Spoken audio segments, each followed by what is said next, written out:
68 mètres de long, c'est la taille de ce convoi exceptionnel qui ne vous a sûrement pas échappé sur les routes de l'Aube. Un transformateur acheminé du port de l'Aube à Nogent-sur-Seine jusqu'au poste électrique RTE de Crenay près Troyes. Le convoi nécessite une grande préparation avec un repérage de l'itinéraire en amont.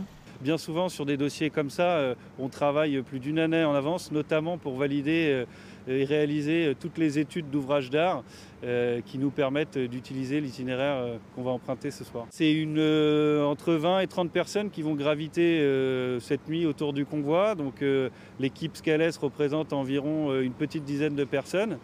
Et derrière, on a des sociétés externes qui sont là notamment pour escorter le convoi.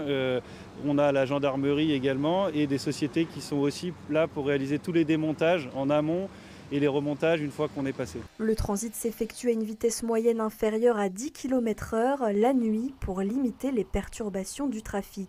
Les axes comme la D619, c'est des axes routiers qui sont quand même relativement larges, qui sont quand même bien étudiés. Après, ce qui est embêtant pour nous, souvent, c'est vraiment les traversées de ville, ce qui va être giratoire.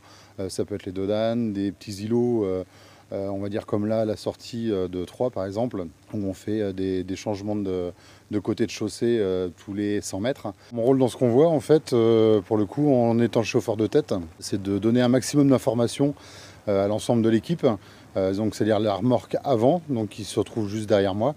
La personne qui s'occupe de l'entrepoutre, donc qui gère le transformateur, donc la hauteur du transformateur, les dévers et ainsi de suite. Les gens de la remorque arrière pour la direction. Et Brice, le chauffeur arrière, qui aussi, lui, ne voit rien parce qu'il a vraiment le nez dans la remorque arrière. Ce transformateur permet aux fournisseurs de convertir le niveau de tension le plus élevé, 400 000 volts, en 220 000 volts, soit le niveau de tension nécessaire pour desservir en électricité l'Aube et les départements voisins. Il y avait déjà un transformateur qui équipait le poste de Crenay, qui a été installé en 1957, donc qui date un peu. On voyait des signes avant-coureurs de détérioration ou de dégradation progressive du transformateur. Ce qui va changer, c'est que fatalement, entre 1957 et aujourd'hui, la technique elle a quand même un peu évolué. Donc c'est un transformateur notamment qui consomme ou qui perd moins d'énergie par rapport à l'ancien transformateur. 2 nuits plus tard, le convoi est arrivé à Crenay près Troyes ce mardi à 1h45.